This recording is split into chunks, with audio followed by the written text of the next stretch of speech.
on Dateline Abuja discussing the proposed NGO bill. Deaconess Chichi Nwabueze, she's a Christian businesswoman and also a lawyer. You're welcome to Dateline Abuja. And I have Gabriel Obuneze, is the lawyer. You're welcome to Dateline Abuja. Thank you very much for having me here. Yeah, thank you for being part of Dateline Abuja. Well, discussing with there's so much chaos. Critics have criticized, analysts have analyzed this bill. So today, you guys are going to help us to actually read the bill. Interpret it for us to practically understand what every word means. Now we have the NGO in quotes. What groups of category or bodies do you think that this NGO is all about? That this bill is talking about? Well, the bill essentially is focused on regulating the NGOs and a whole lot. But I'd like us to look at what the bill says, how the law defines the NGOs, so that there will be no mistake or ambiguities. Section 57 in paragraph 11 says, an organization for the purposes of the Act and of this schedule is an independent, non-profit making, non-political and charitable organization with the primary objective of enhancing the socio-cultural, economic well-being of communities. And the operation of that organization does not have a religious, political or ethnic bias. Now, may I pause at this point to correct the errors that have been made by our respected honorable members of the House of Representatives. The representation that this bill does not include faith-based organizations is a misconstruing of the clear provisions of this law as defined here. It says, for organization, the faith-based organizations are exempted. They are not in the contemplation of this definition. But however, it didn't stop there. Let's look at paragraph 19. National non-governmental organization. And it says that it means a non-governmental organization, NGO, which is registered exclusively in Nigeria with authority to operate within Nigeria. Full stop. In other words, if a faith-based organization is registered in Nigeria and operates in Nigeria, it's included. Whereas the definition of an organization excludes faith-based organizations, but this includes them. Clearly. Now let's go further. Okay. Non-governmental organization, which is NGOs, means a private voluntary grouping of individuals coming together or associations, not operated for profit or for other communal purposes, but which have organized themselves nationally or internationally for the promotion of social welfare, development, charity, or research through mobilization of resources. Now, this also does not exempt religious bodies, the churches, the mosque, and the like. So, this law, to the extent of the definition of the scope, includes all without exemption. So that error must be corrected. Do you have anything to add to what she's saying? Yes. Thank you so much, Barrister Gabriel Obuneze. The key question we need to ask here is this. Are churches NGOs? If churches are NGOs, then they are caught under this bill. But wait, the bill says it's not, the religious organizations and quasi-financial institutions are not affected in this bill. The bill does not say so. The legislators are touting that. Now, section 57, subsection 11, where it says, where Barrister Gabe has read, which says minus religious bodies, is talking about section 22 of this bill. What does section 22 say? All right. Section 22 clearly exempts some bodies, and these are state government bodies. Let me open section 22. That interpretation on section 57 line 11, where it says minus religious bodies, talks about an organization. Now listen to section 22. An organization established by a state or group of states for welfare, research, relief, public health, and other forms of development assistance shall not be eligible for registration under this act. The question is this. These state-owned organizations or group of state-owned organizations attract funding, international funding. Lots of money. So why is this act clearly excluding them? We are coming there, and this brings us to my next question. If this proposed bill is actually passed, in what way do you think is draconian in any nature? Okay. All right. There are tons and tons of ways in which this bill is draconian. First of all, it will muscle international bodies. Look at section 23. It says any organization registered under this act shall no longer be entitled to diplomatic or consular privileges or immunities. UNICEF, USAID, the whole lot of them. Wow. What is that going to do? These guys are going to pull out. Yeah. Because you have exposed them to the whims and caprices of civil servants. They will pull out. Go to Ghana, go to Uganda. Who loses? Nigeria loses. Again, you look at the bill seeks to override the 1999 Constitution, which gives you the freedom of worship. If this bill includes faith-based organization, first of all, I go back to section 22.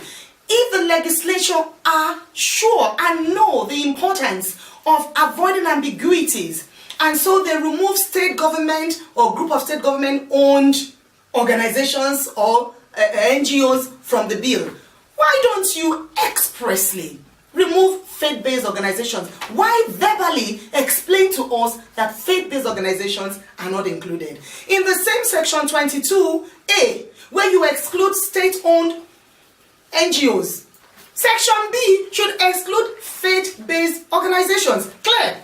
The whole argument is over. But this bill is actually proposed to create some form of transparency and accountability. And of course, I'm sure that we all totally agree with that. We want to know how these monies are being spent.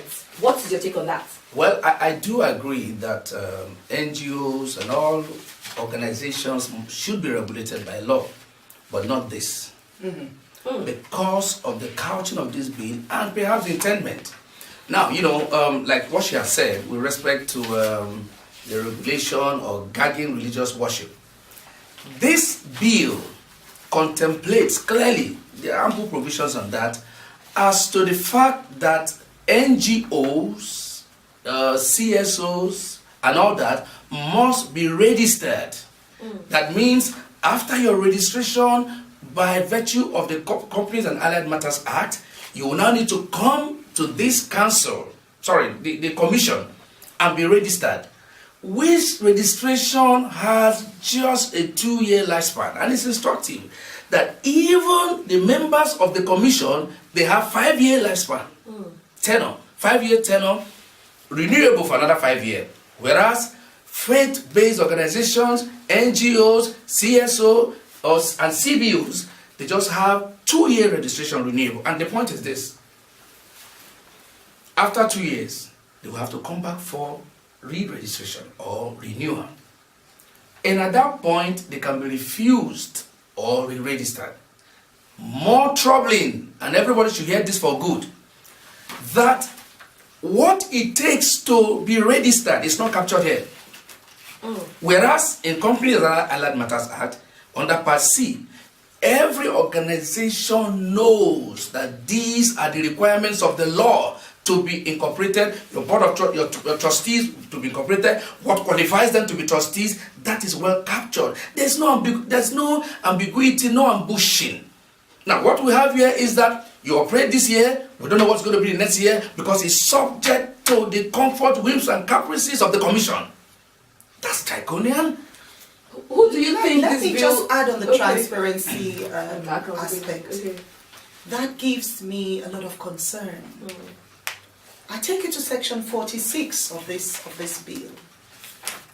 It says the commission may from time to time borrow such sums as it may require in the execution of functions under this act. On its own, I have no challenge with that.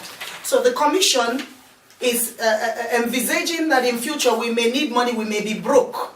Okay? Bordering on transparency. Now you look at the next subsection 2. After it says, in case we are broke, we are entitled to borrow money. It then goes against every known code of conduct in the world. And it says, subsection 2, the commission may accept gifts of land, of money, and other property on such terms and conditions, if any, as may be prescribed by the giver of the gift. How on earth can you do that and talk of transparency? If I am regulating you and I'm broke and I have empowered myself legally to take bribe, can you talk about transparency? You can't. You know that there's something. And then yeah. subsection 3 again is in direct contradiction of subsection 2. And it says, the commission shall not accept any gift if the conditions attached are inconsistent with the objectives of the commission. Therefore, if you want to give me a gift, don't attach any condition, any written condition, but we could have an understanding. That it negates transparency. We already have laws supervising NGOs. Do you think this proposed bill is actually necessary? Okay, well, let me just add some little thing to what she had just concluded on. With respect to the entire structure of this, not just being transparent. Now, if you look at section 24, subsection 3, talking about, well, section 24 talks about offenses for contravening the provisions of this proposed bill. There's conviction, there's 18, I guess, is it 18 years? Yeah. 18 years 18 months imprisonment or the fine of 500,000 naira. But look at subsection 3. It says, upon sentence, the court may order that whole or part of the fine be remitted to the accounts of the board to defray the cost of its operations. In other words, these convictions are also a strategy to generate funds for the commission. Why wouldn't they create stringent, almost impossible terms such that you will infringe upon it and you pay fine to the organization? That takes us to our next question. You know, I asked you already that these laws of supervising the NGOs already have some of these. Yeah, we do. This is a very sensitive time. We're facing, the president just got back. We're facing, we're just coming out of recession. Do you think who is going to benefit from this proposed bill, and do you think it's actually necessary? I think that even the president will not be comfortable with this because he does not. In your own opinion? Yeah, in my opinion, because I don't think that he'll be ready for the consequences of this bill, knowing that Nigeria already has a lot of issues to deal with, just quite myriad of them. Now, if you look at it, we already have laws. The Companies and Allied Matters Act, for which all these NGOs, CBOs, and other come under, they have supervisory roles over them. In other words, all we need to do is to strengthen the CAC to do their work. And I'm sure they're also doing their work. Now, you talk about other regulators, like you have a school home, just that school, school home. You talk about DNFI. These are structures of government to regulate the system. Now, if for any reason there is a realization that there's more that needs to be done to regulate them, come on, not this bill. Let me add to that. So, in other words, you're actually saying the bill is okay. There's a need for a bill, but you're saying not this bill. Is that what you're trying to say? Number one, you see, there is a need for a bill to regulate. Everything needs to be regulated. But you see, you must understand certain provisions of the Constitution that must not be contravened.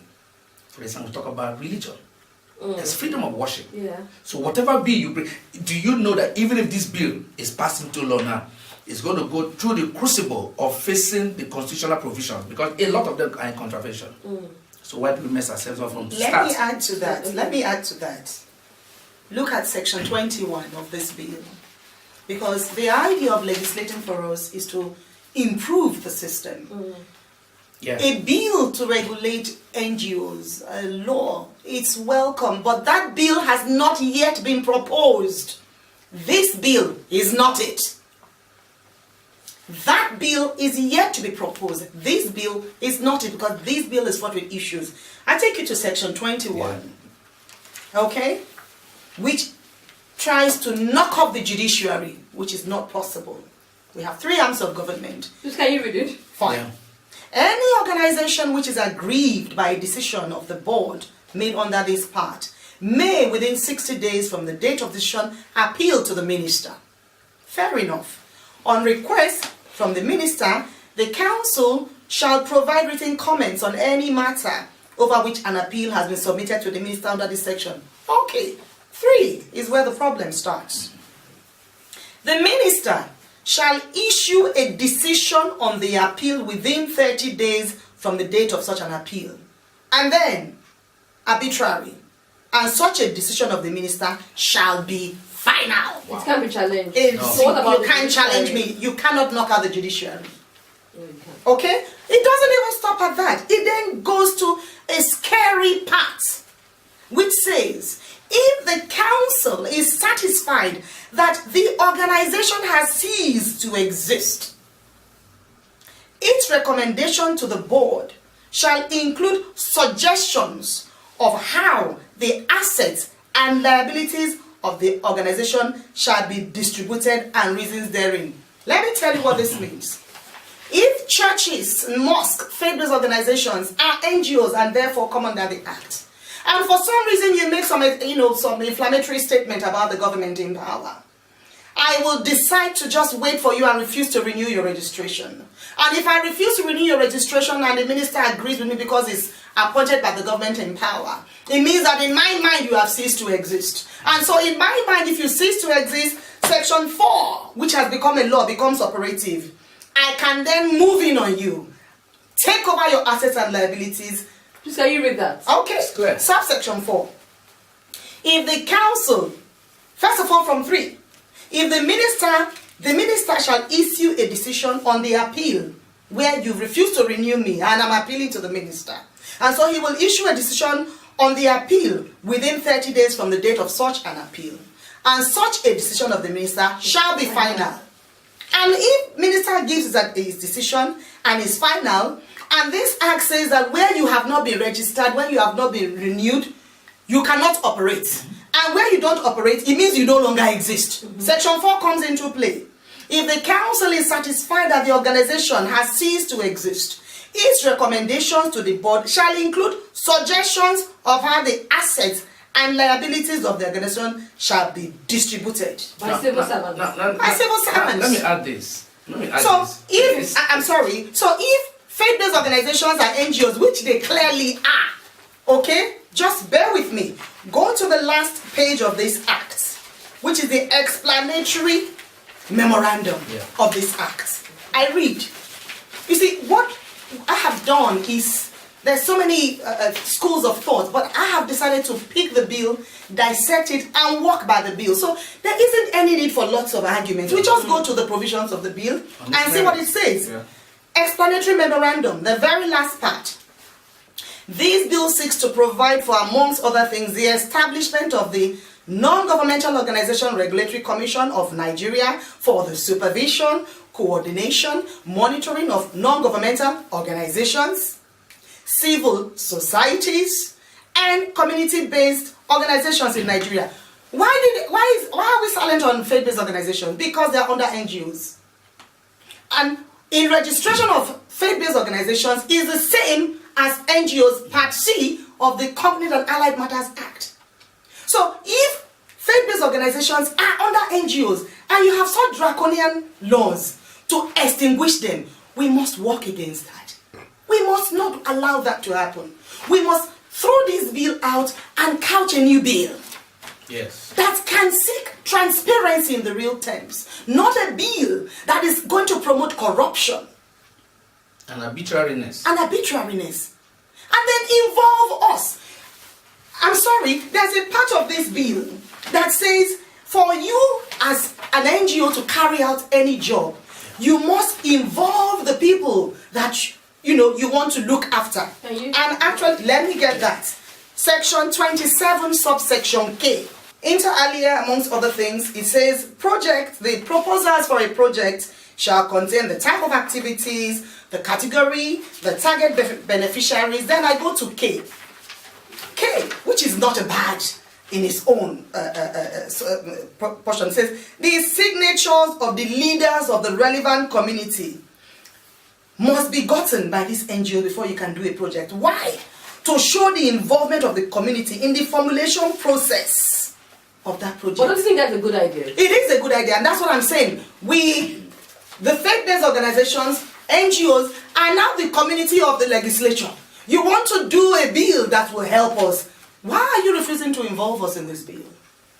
We are saying get us involved and take on board what we are saying.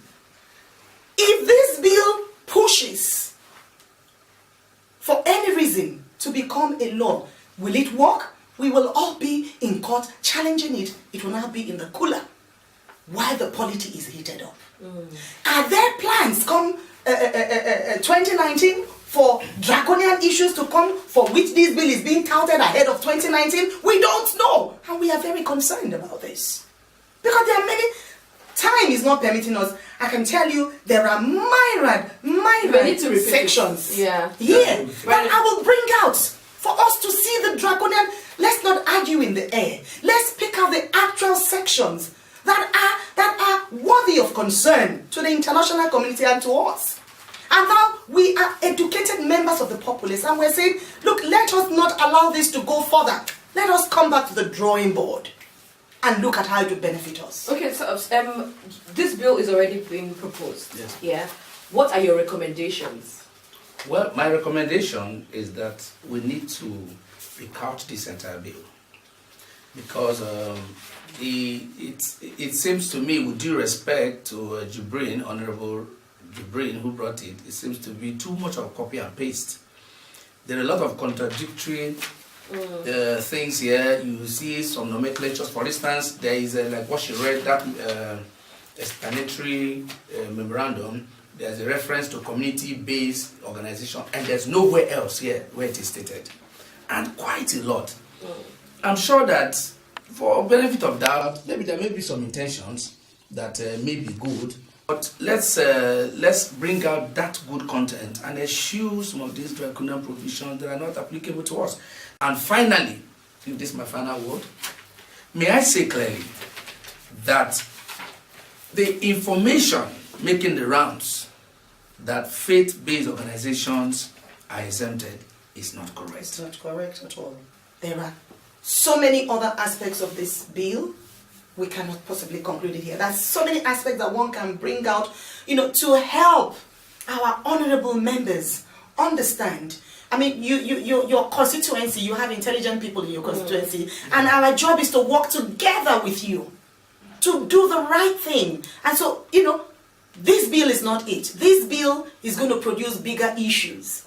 A fresh bill, if NGOs must be regulated, will come up on the financial aspect. Bear in mind what I haven't mentioned. The National Planning Commission already is working with the federal government in regulating NGOs. Yes. 1,000,001 NGOs operate only through the National Planning Commission. All jobs they want to do is advertised by the National Planning Commission, executed by the National Planning Commission, valued by the National Planning Commission. So why don't we increase the powers of the National Planning Commission rather than start a new agency that will add to the bill of the federal government in terms of salaries? Why do we really have to do this to the government? It's not necessary. There are agencies that we can empower to do more. Yes, regulate them. We don't want terrorist NGOs to come into place. So let them operate under the National Planning Commission, which already is happening. The UNICEF, the European Union, so many of them are operating, and it's a government regulation. So let's beef up those areas rather than complicate the system. Thank you. Wow, thank you guys so much for actually interpreting, because you know there is so much chaos. People don't understand what is. Thank you for actually breaking down everything for us to understand. I've been talking to Deaconess Chichi Nwabueze. She's a lawyer and a Christian businesswoman. Thank you so much for being part of us. We'll definitely have part 2 of this. I'm looking forward to it. And I'm talking to Gabriel Obuneze. Obuneze. I'll be talking to Gabriel Obuneze. Is a lawyer. Thank you so much for being part of DatelineAbuja. Thank you very much. Well, the program is DatelineAbuja. If you're just joining us, please stay tuned. I'll be right back.